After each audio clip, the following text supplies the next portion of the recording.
Bonjour, bienvenue dans la série sur l'électrodynamique classique.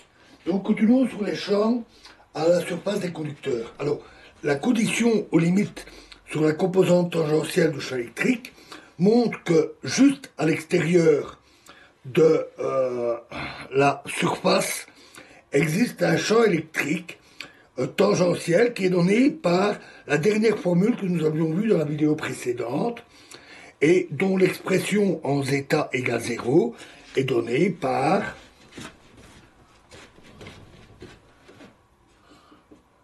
E tangentiel égale racine mu c oméga sur 2 sigma fois 1 moins i fois n croix h tangentiel.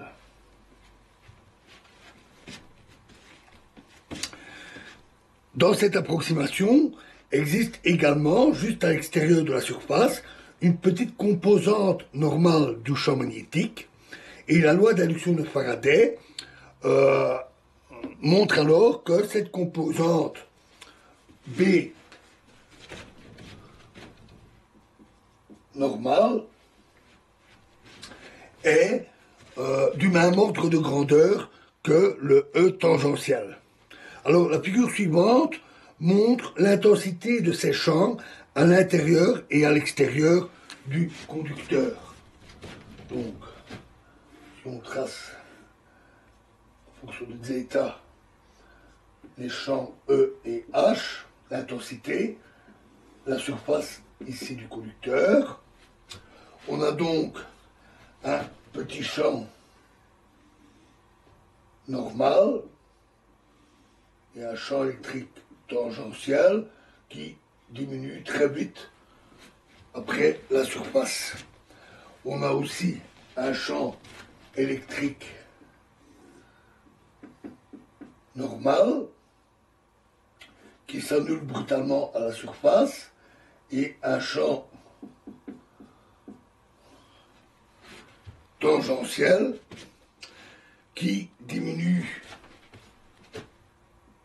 rapidement en oscillant avec une décroissance près de la surface exponentielle typiquement en E moins zeta sur delta. L'existence de la composante normale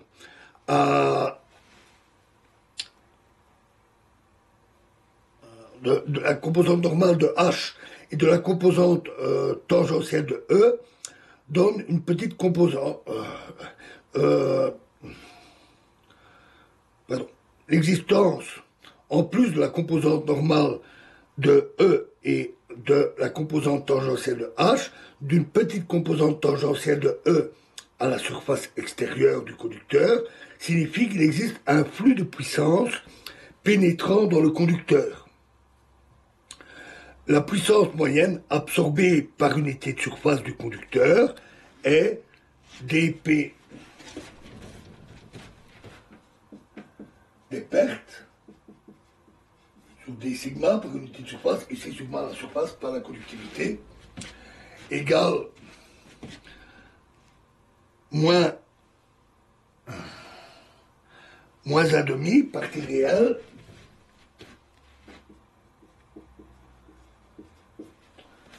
de NE croix H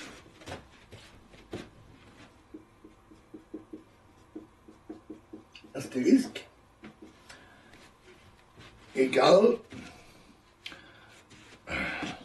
mu c oméga delta sur 4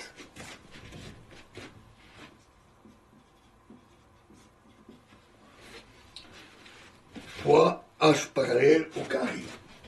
La grandeur de H tangentiel au carré.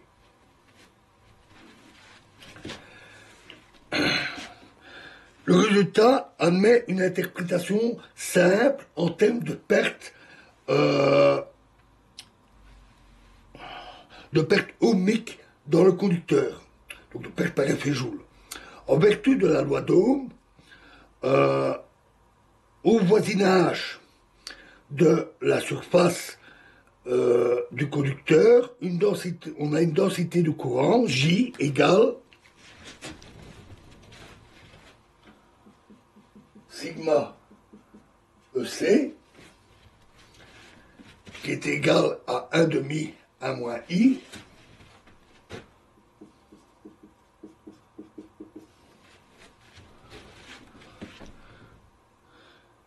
fois N croix H tangentielle.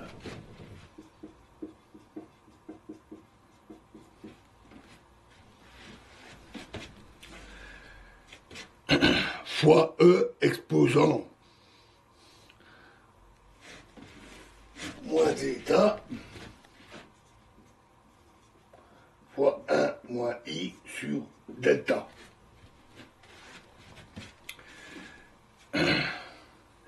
La densité moyenne d'énergie perdue par effet Joule est alors donnée par 1 demi JE astérisque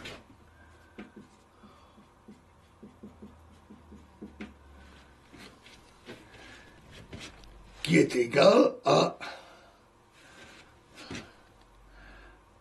1 sur 2 sigma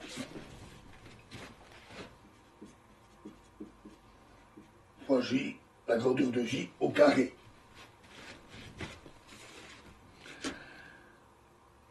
Alors, l'intégrale par rapport à Z donne ainsi directement l'expression des pertes.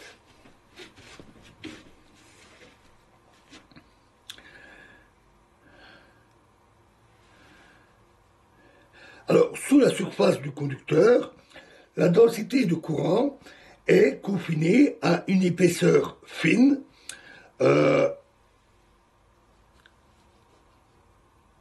qui est équivalent, une épaisseur si fine qu'elle est équivalente à un courant de surface effectif. K effectif égale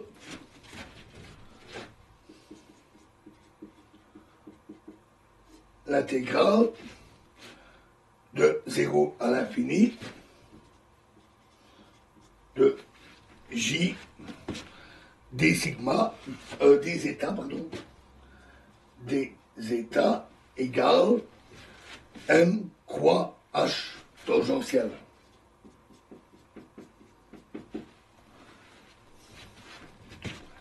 Si on compare avec les relations qu'on a vues au début, cela montre qu'un bon conducteur se comporte comme un conducteur parfait, d'où le courant de surface idéalisé est remplacé par un courant occupant la surface du conducteur sur une épaisseur très petite mais finie. Exprimé à l'aide de du courant de surface effective, la perte de puissance s'écrit dp perte sur d sigma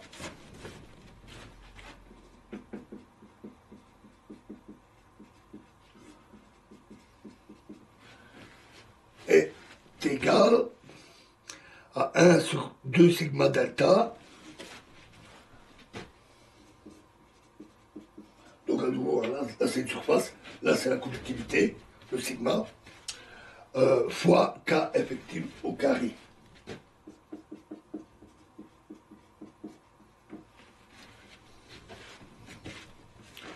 On voit que 1 sur sigma delta est équivalent à une résistance superficielle.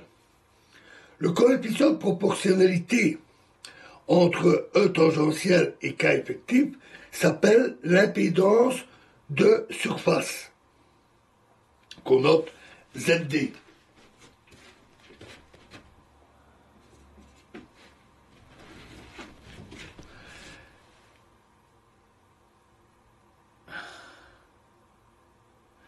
Pour un bon conducteur, on a que ZD est égal à 1 moins I sur sigma delta.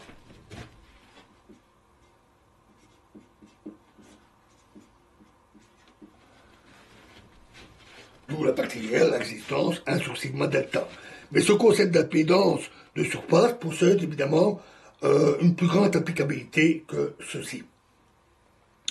Alors, les équations sur le courant effectif vont nous permettre, une fois déterminés les champs dans le cas idéalisé d'une conductivité infinie, de calculer approximativement les pertes ohmiques des cavités, des lignes de transmission et des guides d'ondes réels.